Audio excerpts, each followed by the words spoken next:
du cheval un compagnon et non un esclave. Vous verrez quel ami extraordinaire il est. Dans ce proverbe de Nuno Oliveira, tout est dit. Nous sommes du côté de La Roche, en Ardennes, dans une magnifique région boisée. Et nous allons découvrir la belle complicité dans le travail entre un débardeur et son cheval. Au fil des saisons, dans cette émission dédiée au bien-être des équidés et à leur liberté, nous avons le plaisir chaque mois de vous présenter le portrait croisé entre un équidé et son propriétaire. Ce mois-ci, nous allons partir à la rencontre d'un magnifique cheval de travail et Pierre, de son côté, va nous donner les points d'attention dont il faut tenir compte lors du débardage en forêt.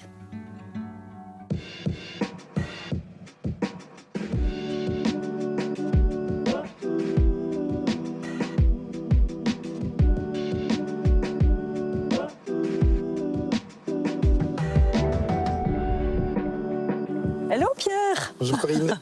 C'est magnifique, hein? Oui, c'est superbe. Oui. C'est des chevaux de travail. Ce sont des chevaux de travail. Enfin, ils ne travaillent pas encore ceux-là, mais... Ils sont un peu jeunes. Ce sont Ouais. des chevaux de race de travail. Ce sont des chevaux de très ardennais. Ils sont des chevaux à sang-froid. À sang-froid, c'est-à-dire? À sang-froid. Ce qu'on appelle le sang, c'est le tempérament du cheval. D'accord. Alors on a sélectionné des chevaux à sang-froid qui sont plus adaptés au travail plus lent. Ils sont plus robustes, on voit dans leur morphologie, ils sont faits pour tirer des charges. Mais ils ont aussi un tempérament beaucoup plus placide, beaucoup plus calme. Un peu taquin. Parfois un peu taquin, mais c'est parce qu'ils sont jeunes. Oui, hein. Et puis on a à côté de ça des chevaux à sang chaud qui, eux, sont élevés pour leur réactivité, pour leur vitesse, et qui sont encore un petit peu plus taquins, éventuellement. Évidemment. Alors j'imagine aujourd'hui, ce qui va aussi attirer notre attention, c'est la liberté de soins, de santé, parce que c'est important pour un cheval qui travaille. Oui, pour les chevaux comme pour les humains, Oui, tout à le fait. travail peut être une source d'inconfort quand il n'est pas bien géré. Et donc on peut avoir des troubles de la santé physique et des troubles de la santé mentale chez les chevaux comme chez les humains. Oui. Je te laisse aller retrouver. Origan. Et moi, je vais retrouver Pirou Oui. et Jean-Paul dans les Tout à bois. l'heure. À tout à l'heure. Nous sommes impatients de découvrir Pirou en pleine activité, en duo avec son propriétaire et ami Jean-Paul. Quelle prestance, Jean-Paul. Enfin, quelle prestance, Jean-Paul, et quelle prestance, Pirou. Surtout lui, hein, surtout Pirou. Alors ça, c'est un hongre de 14 ans Oui, qui est né chez toi. oui. De quelle maman? Elle était chez toi, sa maman, forcément. Oui, oui. Ben, c'était une jument croisée, Ardennais-Afflinger. Ok, donc c'est pas un pur Ardennais. Ah non, non, non, non. Il a même un petit peu de sang arabe du côté de son père. C'est vrai? Oui. Et ça lui donne un caractère un peu plus spitant? Oui, oui. Oui, l'attelage, c'est un cheval qui avance très bien, par exemple, mais qui garde son calme au travail en forêt.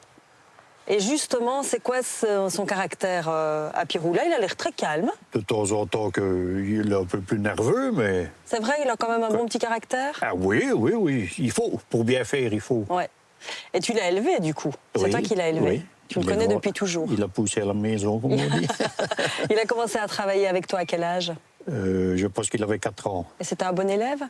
Oui, oui, ça a été rapide. Comme son père, que j'avais déjà débourré aussi, c'était la même chose. C'est héréditaire, je veux dire, aussi bien les qualités que les défauts. D'accord. Hein? Et c'est quoi ses qualités, ses défauts, alors, du coup? De défauts, il n'a pas grand-chose, un peu de caractère, c'est tout. Mais Ouais, ça, c'est plutôt faut une savoir- qualité, ouais. Il faut savoir le prendre, oui, c'est tout. C'est bien. Et les qualités, c'est qu'il est fort attentif, très puissant pour son poids. C'est vrai? Ah oui, oui, c'est un cheval très puissant pour sa masse. Et le fait que ce soit pas un pur Ardennais, ça n'empêche pas le débardage?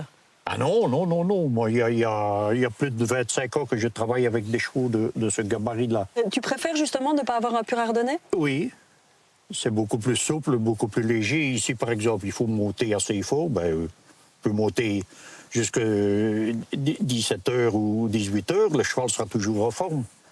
Qu'un cheval de 900 kg, à 3 heures, il commence déjà à faiblir. Justement, il pèse combien, Pirou?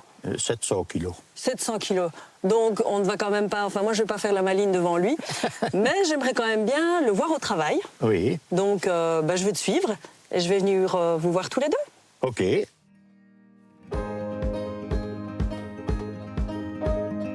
Nous sommes impressionnés par la puissance et la dextérité avec laquelle Pirou accomplit son travail.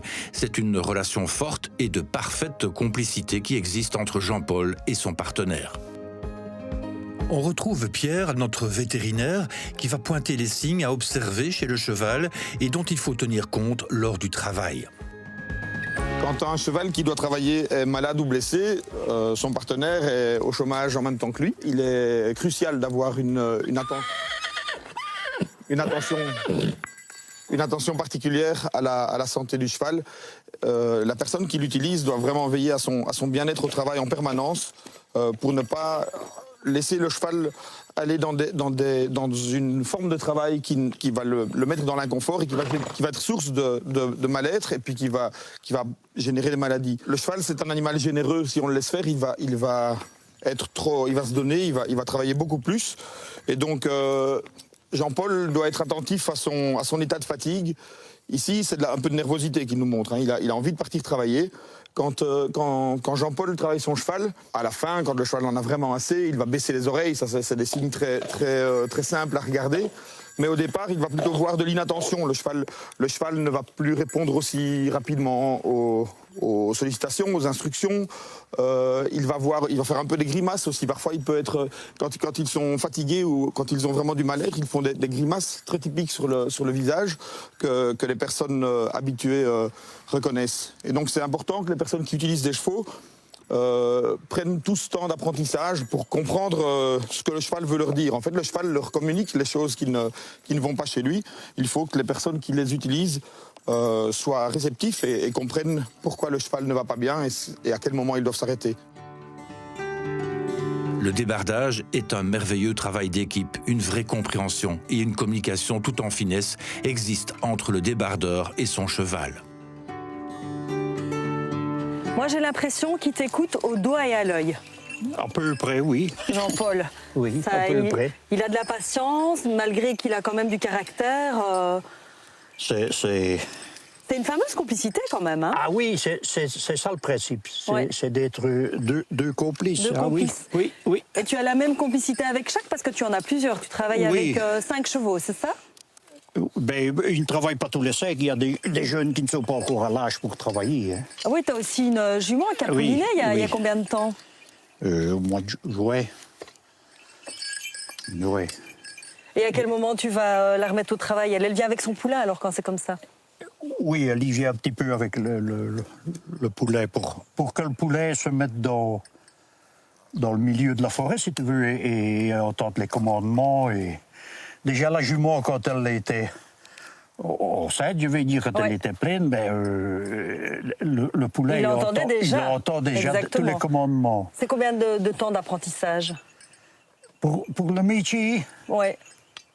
Tout dépend du caractère du cheval, ça. Il y en a sur quelques heures qui ont pratiquement appris tout. C'est vrai, c'est incroyable. Et il y en a qu'il faut des mois et des mois. J'ai eu, par exemple, j'ai travaillé 2 ans et demi avec, et c'était toujours pas ça. Pirou s'impatiente, il a envie de travailler, là, je pense. Donc, je te suis. Et Pirou, il a appris vite, lui. Oui, très vite. Incroyable.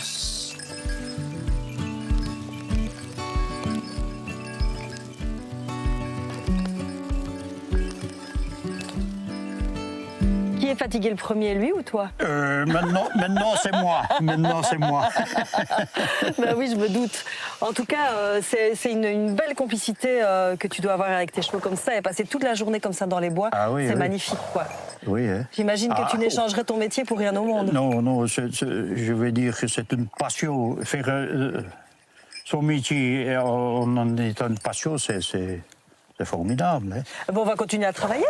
Oui. Moi, je vous accompagne un petit peu. Je regarde un petit peu comment ça se passe. Pirou, un pas. Là, un pas. Vraiment impressionnant, en tout cas. Là, un petit, là. Oh. Recule. Quelle précision! Il fait même le centimètre. Il est hard tout court.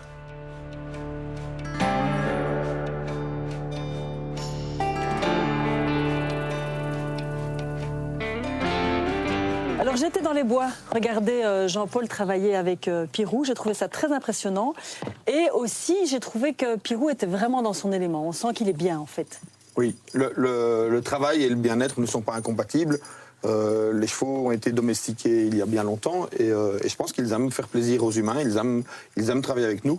Je pense qu'on peut tout à fait concevoir le bien-être du cheval dans un milieu de travail.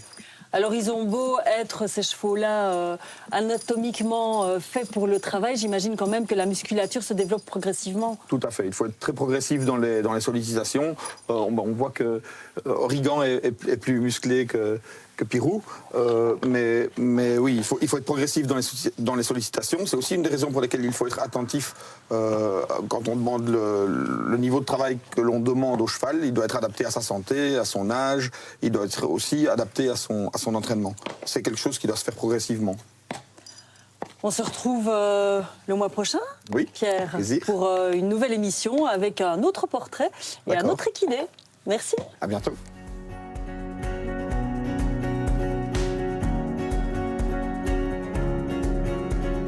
On ne peut prétendre maîtriser un cheval tant qu'on ne se maîtrise pas soi-même. Le duo que nous avons eu le privilège de voir en action est un parfait exemple de cette citation de Pat Parelli. L'utilisation du cheval en forêt peut s'inscrire pleinement dans la gestion durable des forêts en préservant la qualité et la fonctionnalité des sols. Les avantages sont multiples. Pas de compaction du sol, pas de dégâts à la régénération naturelle et pas d'ornières. Autre avantage, c'est le maintien de la quiétude de l'environnement forestier, peu bruyant et moins perturbateur qu'une machine. De plus, le cheval peut travailler par tous les temps et ne dépend donc pas de la météo. Il est mobile, maniable et souple, permettant un travail de précision. De manière générale, les chantiers hippomobiles ont également un très bon bilan carbone grâce aux économies d'énergie fossile. Le recours au cheval ne devrait donc pas être uniquement cantonné à des conditions spécifiques et difficiles, mais devrait être généralisé. Pourtant, il ne resterait plus qu'une dizaine de débardeurs en Wallonie. Nous avons hâte de vous retrouver le mois prochain et pour que vous puissiez participer à l'élaboration de la prochaine émission, n'hésitez pas à nous faire part de vos envies et vos questions sur l'adresse mail équilibre@bouquet.media.